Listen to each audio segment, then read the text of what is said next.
Hello everyone, आज हम भूगोल में लेसन 11 के क्वेश्चंस को सॉल्व करेंगे। तो लेसन 11 है प्राकृतिक प्रदेश एवं जनजीवन, टैगा एवं टुंड्रा। अभ्यास के लिए प्रश्न है, निम्नलिखित प्रश्नों के उत्तर लिखिए। प्रश्न है, टैगा प्रदेश केवल उत्तरी गोलार्ध में ही क्यों पाए जाते हैं? तो आपको इसका आंसर बताना है। तो टैगा प्रदेश केवल उत्तरी गोलार्ध में ही पाए जाते हैं क्योंकि शंकुधारी वनों का यह विशाल पट्टा 50 डिग्री से 65 डिग्री उत्तरी अक्षांशों के बीच एक लगभग निरंतर स्थल खंड पर फैला है, जबकि दक्षिणी गोलार्ध में इन्हीं अक्षांशों पर अधिकांश क्षेत्र महासागरों से घिरा है और वहां व्यापक सुसंगत भूमि भाग उपलब्ध नहीं है। नेक्स्ट है, टैगा प्रदेश में कृषि क्यों नहीं विकसित है? तो टैगा प्रदेश में शीत ऋतु लंबी और अत्यंत ठंडी होती है। मिट्टी प्राय दलदली, अम्लीय तथा पोषक तत्वों में कम होती है और बढ़ने का मौसम बहुत छोटा होता है, इसीलिए यहाँ व्यापक कृषि विकसित नहीं हो पाती।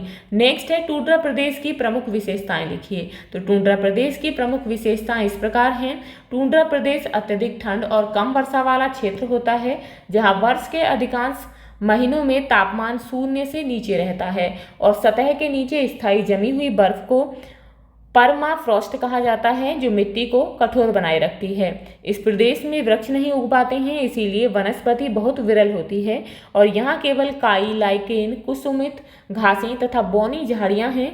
जैसी ठंड सहनशील वनस्पतियाँ छोटी ग्रीष्म ऋतु में तेजी से उगकर जीवन चक्र पूरा करती हैं। ग्रीष्म बहुत छोटी और नम होती है, जब ऊपरी परत पिघल कर दलदली सी स्थिति बनाती है और मच्छरों सहित कीटों की संख्या बढ़ जाती है, जबकि सर्दी लंबी, अंधेरी और शुष्क होती है, जिसमें तेज बर्फीली आंधियां चलती हैं। पशु जीवन ठंड के अनुकूल होता है, जिसमें रेनडियर या कैरिबू, आर्कटिक लोमड़ी, हिमखरहा और ध्रुवीय भालू जैसे जीव पाए जाते हैं। साथ ही गर्मियों में अनेक प्रवासी पक्षी भोजन और प्रजनन के लिए यहाँ आते हैं। मानव बसावट बहुत विरल होती है और पारंपरिक आजीविका में रेनडियर पालन, मछली पकड़ना, सील शिकार और फर संग्रह शामिल होते हैं। अगला प्रश्न है कि टुंड्रा प्रदेश में कौन कौन सी जनजातियां निवास करती हैं? तो टुंड्रा प्रदेश में एस्किमो, लेब और याकूत जैसे जनजातियां निवास करती हैं, जिनकी आजीविका रेनडियर पालन, मछली पकड़ने और शिकार पर आधारित रहती है। नेक्स्ट है, टैगा किस भाषा का शब्द है और इसका क्या अर्थ है? तो टैगा रूसी भाषा का शब्द है और इसका अर्थ विशाल शंकुधारी वन प्रदेश से है, जिसे बोरियल वन भी कहा जाता है। अब यहाँ पर नेक्स्ट है, सही जोड़े मिलाइए। बर्कोयांस सबसे ठंडा स्थान है, इसके साथ मिलाएंगे। कनाडा बाल रस सुगंधित पदार्थ है। कयाक कहते हैं नाव को। आर्कटिक विलो झाड़ी।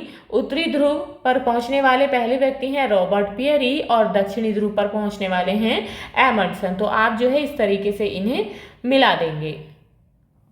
अब यहाँ पर नेक्स्ट है, रिक्त स्थानों की पूर्ति कीजिए। शीतकाल में के पक्षी भारत के मैदान में प्रवास करते हैं? तो किसके पक्षी? साइबेरिया के हैं, लिखेंगे साइबेरिया। बोरियल वन केवल गोलार्ध में पाए जाते हैं, तो वो केवल उत्तरी गोलार्ध में पाए जाते हैं। काई, लाइकेन और बर्च प्रदेश की वनस्पतियां हैं, वो टुंड्रा प्रदेश की वनस्पतियां हैं। टैगा प्रदेश में वन पाए जाते हैं शंकुधारी। फिनलैंड के टुंड्रा निवासियों को क्या कहते हैं? लैप, यहाँ लिख देंगे लैप। टुंड्रा निवासी शिकार के लिए जिस नाव का प्रयोग करते हैं उसे क्या कहते हैं? उसे कयाक कहते हैं। तो ये थे आपके लेसन 11 के क्वेश्चन आंसर्स। आई होप आपको समझ आ गए होंगे। तो यदि आपको इस लेसन से रिलेटेड कोई भी डाउट है, कोई भी क्वेरी है, तो आप मुझे कमेंट बॉक्स में कमेंट करके बता सकते हैं। तो मिलते हैं नेक्स्ट वीडियो में। If you like this video please like and share, and if you are new on this channel please subscribe the channel. Thank you.